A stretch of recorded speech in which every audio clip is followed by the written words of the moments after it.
என் குழந்தைகளின் நல்வாழ்வுக்காகவே அவதரித்து வந்தவன் நான்.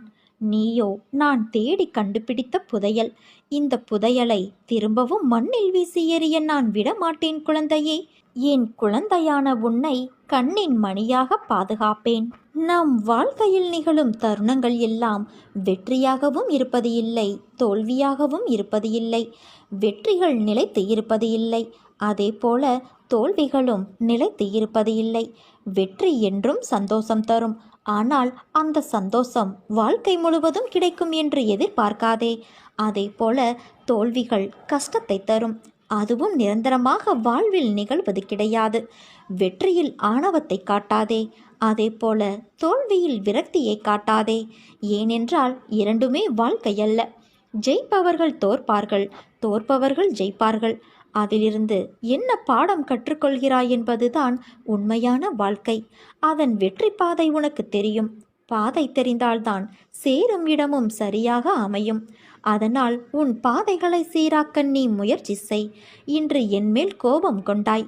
நீ நினைத்த நிகழ்வு நடக்கவில்லை என்றால் அது நடக்காமல் போனதற்கு காரணம் அதைவிட ஒரு நல்ல சூழ்நிலை நடக்கும் என்றுதான். உனக்குள்ள கேள்விக்கு நான் விடையும் அளித்தேன். தேவையில்லாத விஷயங்களை எண்ணாதே. உன்னோடு நான் இருக்கிறேன். உன்னை நல்ல வழியில் நான் அழைத்துச் செல்வேன்.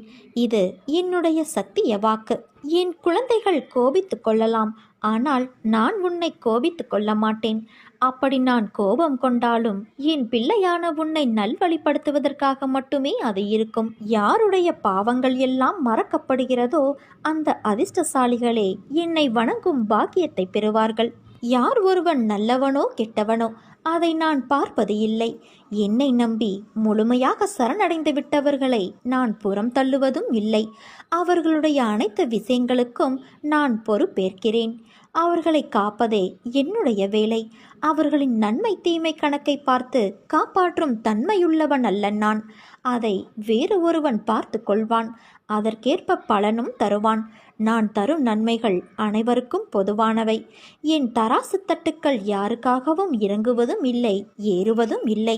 அதே போல என்னை 40 ஆண்டுகள் வணங்கியவனாக இருந்தாலும் சரி, 4 நாட்கள் மட்டும் வணங்கியவனாக இருந்தாலும் சரி, ஆத்மார்த்தமாக என்னை நோக்கி கூப்பிட்டால் உடனடியாக நான் பதில் கூறுவேன். நீ என்னுடைய ஆலயத்திற்கு வந்து பிரார்த்தனை செய்தவைகள் நிறைவேறுவதற்கான காலம் வந்து விட்டது. உன் பிரார்த்தனைகளில் ஒன்று நிறைவேறி உன்னை மகிழ்ச்சியடைய செய்யும். உனக்கான நல்ல காலம் வருவதற்கு நீ பொறுத்திருந்தாயல்லவா? அந்த காலமும் வந்துவிட்டது. மனதில் உள்ள எதிர்மறைகளை அகற்றி நேர்மறை எண்ணங்களோடு மீண்டும் நீ செய்ய வேண்டிய முயற்சிகளை செய்து வா. உன்னால் முடிந்தவரை மற்றவருக்கு உதவியாக இரு. மற்றவர்கள் உனக்கு என்ன செய்தார்கள் என்று ஒருபோதும் எண்ணாதே. நீ இன்னொரு உயிருக்கு செய்யும் உதவி என்னையே வந்தடையும். இன்று உன்னை சிரித்த முகத்தோடு நான் பார்க்கும்போது என் மனதில் எழும் சந்தோஷத்திற்கு அளவே இல்லை. உன் சிரிப்பை பார்த்து எவ்வளவு நாள் ஆயிற்று? இன்று நீ நிம்மதியாய் உணர்ந்தாயல்லவா? அதே போல உன் நிலைமையும் மாறும். இந்த வயதில் உழைக்காமல் வேறு எந்த வயதில் உழைக்கப் போகிறாய்? சோர்வு, தோல்வி இவை அனைத்தையும் தூக்கி எறி. உனக்கு கீழே இருப்பவர்களை ஏளனமாக கருதாதே. அவர்களும் உனக்கு நிகரானவர்கள்தான். வேலை, காசு, சொத்து இவைகளை வைத்து மற்றவர்களை நீ எடை போடாதே குழந்தையே. என் பிள்ளையை நேர்கோட்டில் வாழ வைப்பது என் கடமை. பிறரின் நிலையை கண்டு நகைக்காதே. நிலைமை என்பது ஒவ்வொரு மனிதரும் வாழும் நிலையை பொறுத்து அமையும். அதனால் வார்த்தையை பேசும்போது ஒவ்வொரு வார்த்தையையும் யோசித்து பேசு. உன்னை கோபப்படுத்தும் சூழ்நிலை வந்தாலும் அமைதியாக இரு. கோபத்தில் பொறுமையும் நிதானத்தையும் இழக்காதே. அமைதியாக செல்வது என்பது தோற்பது என்று கருதாதே. தோற்பது முக்கியமல்ல, இறுதியில் யார் நிறைவடைகிறார்கள் என்பதுதான் முக்கியம். உனக்கு பிடிக்காத விஷயங்கள் நடந்தால் அந்த ஒரு நிமிடம் என் நாமத்தை உச்சரி. என்னை உன் நினைவில் கொண்டு வா. மற்றதை நான் பார்த்து கொள்கிறேன். நிதானமாக பேசு குழந்தையே. இனிமேல் என் நாவில் தோன்றும் சொற்களின் பேரருளை நீ பெறுவாய். நீ எதற்கும் பயப்படாதே, கலங்காதே. உன்னில் நிச்சயம் வெற்றி என்ற தீபத்தை நான் ஏற்றுவேன். நீ உன்னில் பார்க்கும் அனைத்துமாய் அகிலத்தின் ரூபமாய் உனக்கு நான் இருப்பேன். உன் அன்பின் ஆழத்தையும் பக்தியின் தூய்மையையும் நம்பிக்கை, பொறுமை, எதையும் எதிர்நோக்கி தாங்கும் உணர்வு அனைத்தையும் நான் அறிவேன். ஏனென்றால் என் பரிபூரண ஆசி உனக்கு எப்போதும் உண்டு. என் தங்கமே, உன்னுடைய கஷ்டங்களையும் துக்கங்களையும் என்னிடம் சொல்லிவிட்டு அதன் முடிவுக்காக நீ காத்திருக்கிறாயல்லவா? உன் துன்பத்திலே நீ என்னையும் தொலைத்து விட்டாய். எங்கெங்கோ தேடுகிறாய் என்னை.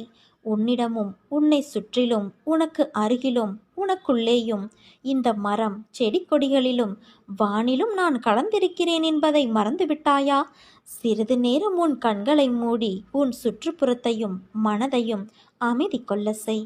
பிறகு நான் பேசுவதை உன்னால் புரிந்து கொள்ள முடியும்.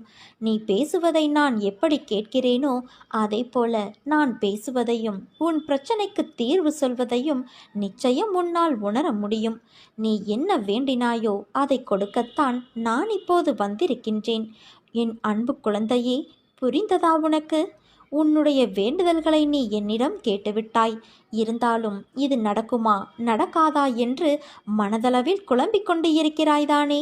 ஏன், நீ வணங்கும் தெய்வமான என் மீது உனக்கு நம்பிக்கை இல்லையா? உன்னை பெற்ற தாயையும் தந்தையையும் நீ எப்போதாவது சந்தேகிப்பாயா சொல்? நான் உனக்கு வேண்டியதை செய்வதற்காகத்தானே இருக்கிறேன். உன்னுடைய அன்பு குழந்தைகளையும் உன் அன்பு குடும்பத்தையும் நான் என் கைமேல் தாங்கியுள்ளேன். இதை நான் உனக்கு சித்திரத்தின் மூலமாகவும் காட்டிக்கொண்டு இருக்கிறேன். நீ கேட்ட அனைத்து வேண்டுதல்களையும் அவர்களுக்காகவும் உனக்காகவும் நான் நிறைவேற்றி தரப்போகிறேன். நான் கொடுப்பதை தவறாமல் நீ பெற்றுக்கொள். எந்த காரணத்தை கொண்டும் உன் அலட்சியத்தினால் இதை தட்டி விட்டுவிடாதே. எப்போது உனக்கு நான் கொடுக்க நினைத்து விட்டேனோ அதை நிச்சயம் உன் கைகளில் நான் கொடுத்தே தருவேன். அதை யார் நினைத்தாலும் தடுக்க முடியாது. நான் உன்னிடம் பேசுவதையும் உன் தீர்வுக்கு பதில் சொல்வதையும் கொஞ்சம் மனதை அமைதிப்படுத்தி கொண்டு கேட்டாயானால் நிச்சயம் உன்னால் அதை நேரிலேயே உணர முடியும். நான் உன்னிடம் பேசுவதற்கு ஆவலாக இருக்கிறேன். அதைவிட நீ பேசுவதை கேட்பதற்கு நான் மிகவும் மகிழ்ச்சியாக இருக்கின்றேன். உனக்கு நேரம் கிடைக்கும் போதெல்லாம் மனதை அமைதியாக்கிக்கொள். உன் சுற்றுப்புறத்தையும் அமைதியாக்கிக் கொண்டு என்னோடு நீ மனதளவில் பேசு. நான் நிச்சயம் அதை உணர்வேன். அதை கேட்பதன் மூலம்தான் எனக்கு மிகுந்த சக்தி அளிக்கும். உன்னுடைய பிரச்சனைக்கு உடனே தீர்வை சொல்ல வேண்டும் என்று எனக்கு ஒரு உந்துதல் கிடைக்கும். அதனால்தான் சொல்கிறேன். நான் கொடுக்கும் வரத்தை தட்டி விடாதே குழந்தையே. நிச்சயம் நீ கேட்ட வேண்டுதல்கள் அனைத்தையும் நான் உனக்கு கொடுக்கத்தான் போகின்றேன்.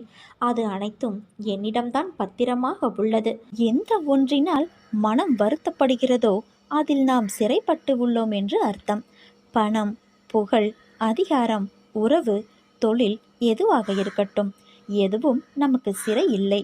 நம் எண்ணமேதான் நமக்கு சிறை. ஒரு பிச்சைக்காரன் ஒரு தகர பெட்டியின் மேல் அமர்ந்து கொண்டு ரொம்ப நாளாக பிச்சை எடுக்கின்றான். ஒரு நாள் அவன் இறந்து விடுகிறான். அப்போ முனிசிபாலிட்டி ஆட்கள் வந்து அவனை தூக்கி செல்லும் பொழுது அவன் அமர்ந்திருந்த பெட்டியை திறந்து பார்க்கிறார்கள். அதில் விலை உயர்ந்த ஆபரணங்கள் இருப்பதைக் கண்டு வியந்து போனார்கள். இது தெரியாமல் அவன் வாழ்க்கை முழுவதும் பிச்சை எடுத்தான். இதுதான் தொழிலின் சிறை. அவனுடைய தொழில் அவனை அடுத்த கட்டத்திற்கு நகரவிடாமல் சிந்திக்க முடியாமல் செய்துவிட்டது. இன்னொரு மனிதர் நிறைய பணம் சேர்த்து வீட்டுக்கு கீழ் பாதாளம் அமைத்து அதில் சேர்த்து வைத்திருந்தார். ஆனால் அவர் ஒரு நாள் கூட அதை சரிபார்க்கவே இல்லை. இதை எப்படியோ தெரிந்து கொண்ட வீட்டின் வேலையால் அந்த அறையின் அடுத்த பக்கத்தை ஓட்டை போட்டு எடுத்து செல்கிறார். இது அவருக்கு தெரியாமலேயே பணம் பத்திரமாக இருப்பதாக மகிழ்ச்சியாக இருந்து கொண்டிருக்கிறார். எப்படி இருக்கிறது பாருங்கள் மனிதனின் மனம். ஒருவன் இருப்பது தெரியாமல் பிச்சை எடுக்கிறான். மற்றொருவனோ இல்லாததை இருப்பதாக நினைத்து கொண்டு வாழ்கிறான். இப்படித்தான் அனைவரும் ஒவ்வொரு விதத்தில் இருப்பது இல்லை என்றும் இல்லாததை இருப்பதாகவும் நினைத்து வாழும் கலையை தெரிந்து கொள்ளாமலேயே வாழ்வின் பயணம் முடிந்து போகும் நிலையும் நிலவுகின்றது. இதுவும் மாயையே. இருப்பது ஆன்மாவில் நிலை கொண்டுள்ள ஆனந்தம் என்னும் இறைநிலையாகும். அந்த ஆனந்தம் நம்மிடம் இல்லை என்று வெளியே தேடி அலைகின்றோம். இல்லாதது நான் என்ற மாயை. அதை இருப்பதாக பாவித்து இன்னலுக்கு ஆட்பட்டு நாம் அழிந்து போகின்றோம். சில சமயங்களில் புரிந்து கொள்ளவே முடியாதவாறு நம் சாயப்பாயிருந்தார். உடைகள் தைப்பதற்காக ஒரு வியாபாரி துணி கொண்டு வருவார். கடை வீதியில் சாமான்களை வாங்குவதில் அனுபவமிக்க ஒருவரைப் போல பேரம் பேசி துணி விலையை கஜம் 8 அணா அல்லது 5 அணாவாக குறைத்து 40 கஜம் துணியை வாங்குவார். இதை பார்த்து கொண்டிருக்கும் ஒரு அசட்டு மனிதர் பாபா கஞ்சன், பேராசை பிடித்தவர் அல்லது செல்வத்தின் மீது பற்று கொண்டவர் என்று முடிவுக்கு வரக்கூடும். சிறிது நேரம் பொறுத்து அந்த வியாபாரிக்கு பணம் கொடுப்பார். சில சமயங்களில் நிர்ணயிக்கப்பட்ட விலையைப் போல 4 மடங்கு பணமும் கொடுத்து விடுவார். இதை பார்த்து கொண்டிருக்கும் அவசர கொடுக்கை ஒரு தீர்மானத்துக்கு வரக்கூடும். அதாவது பாபா பித்து பிடித்தவர் அல்லது மூளை கோளாறு உள்ளவர் அல்லது அவசியமில்லாமல் தகுதியற்ற இடத்தில் தாராளத்தை காண்பிக்கும் அளவுக்கு பகட்டானவர் என்று. இந்த 2 அவசர முடிவுகளுமே உண்மைக்கு மிகவும் அப்பாற்பட்டவை. தம்முடைய நடத்தையின் உள்நோக்கம் யாருக்கு புரிய வேண்டுமென பாபாவின் சங்கல்பமோ அவரை தவிர மற்ற எல்லோருக்கும் பாபா நடந்து கொள்வதின் பின்னணி வியப்பளிப்பதாகவே இருக்கும். நம் சாயப்பா நம் வாழ்வில் எதை செய்தாலும் அதில் ஒரு நன்மை இருக்கும். அதே போல இறந்தவளை மீண்டும் உயிர்ப்பித்தார். டாக்டர் ஜோசி தேவ்காங்கர் என்பவரது மகளான திருமதி மலன்பாய் என்பவள் காசநோயால் துன்புற்று கொண்டிருந்தாள். மருந்துகள் பலனளிக்க தவறவே அவளை பாபாவிடம் அழைத்து சென்றனர். பாபா அவளை ஒரு கம்பளியின் மேல் படுக்கும்படியும் நீரை தவிர வேறெதுவும் உண்ணாமல் இருக்கும்படியும் கோரினார். அவரது அறிவுரைப்படியே விழிப்புடன் நடந்து வந்த அந்த பெண் ஒரு வார காலத்திற்கு பின் ஒரு நாள் விடிகாலையில் இறந்து போனாள். பாபா அப்போது சாவடியில் இருந்தார். சீரடி வரலாற்றிலேயே முதன்முறையாக பாபா காலை 8 மணி ஆகியும் சாவடியை விட்டு நகரவில்லை. அந்த பெண்ணின் பெற்றோர் அந்திம சடங்குகளுக்கான ஏற்பாடுகளை செய்து கொண்டிருக்கும் பொழுது மலன்பாய் மூச்சு விடுவதைப் போல தோன்றியது. அவள் கண்களை விழித்து பார்த்தாள். பின்னர் தனது அனுபவத்தை விவரித்தாள். ஒரு கரும் மனிதன் என்னை தூக்கிச் சென்றான். பெரும் பீதியுற்ற நான் பாபாவின் உதவியை நாடி கத்தினேன். பாபா அங்கே தோன்றி தமது தடியை எடுத்து அவனை அடித்து என்னை அவன் கைகளிலிருந்து பிடுங்கி சாவடிக்கு தூக்கி வந்தார் என்றாள். சாவடியை பார்த்திராத அவள் அதை பற்றி மிக சரியாக விவரித்தாள். அவள் உயிர் பிழைத்த அக்கணமே பாபா சாவடியை விட்டு புறப்பட்டு மோசமான வசவுகளை உரத்த குரலில் கூறிக்கொண்டும் தமது குச்சியால் பூமியை அடித்துக்கொண்டும் அந்த பெண் படுத்து கொண்டிருந்த தீட்சிதரின் வாடாவை அடைந்தார். நம்மில் பல பேர் நாம் சாயப்பாவை நம் வேண்டுதல்கள் நிறைவேறவில்லை என்றால் அவரை வசைபாட செய்கின்றோம். பாபாவுக்கு தெரியும் யாருக்கு எப்போது எது நன்மையோ அதை எப்பொழுது செய்ய வேண்டும் என்று. எனது அற்புதங்கள் நிகழ்ந்து கொண்டே இருக்கும். என் உதவி உங்களுக்கு எப்போதும் கிடைக்கும். நான் செய்யும் உதவி அற்புதங்களாக வெளிப்பட்டு கொண்டிருக்கும். உன்னை நோக்கி வரும் அனைத்துமே நிர்ணயிக்கப்பட்டது. அவற்றைதான் நாம் விதி என்போம். அப்படி இருக்கையில் ஒரு பக்கம் விதி, இன்னொரு பக்கம் முந்தைய பிறவியின் கர்ம வினை. இவை இரண்டும் தான் இன்று உன் சூழ்நிலைகளுக்கு காரணம். இவற்றில் நீ தப்ப முடியாது.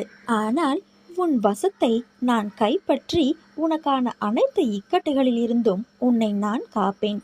ஒரு மனிதன் வாழ்க்கையில் ஜெயிக்க 2 பேரிடம் முட்டி மோதி சண்டையிட வேண்டும். அந்த 2 பேர் யார் என்று தானே யோசிக்கிறாய்? அது உன் மனமும் புத்தியும். இவற்றை ஜெயித்தால் நீ வாழ்க்கையின் அர்த்தத்தை உணர்ந்து விட்டாய் என்பது அர்த்தம். உனக்கான வெற்றி காலம் ஆரம்பித்து விட்டது. என் உயிரான குழந்தைக்கு என்றும் நான் துணை நின்று அரவணைப்பேன்.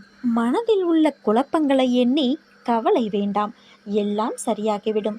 இனி உன் வாழ்க்கை சந்தோஷமாகும். என் மீது நம்பிக்கையுடன் இருப்பவர்களை நான் என்றும் கைவிட மாட்டேன்.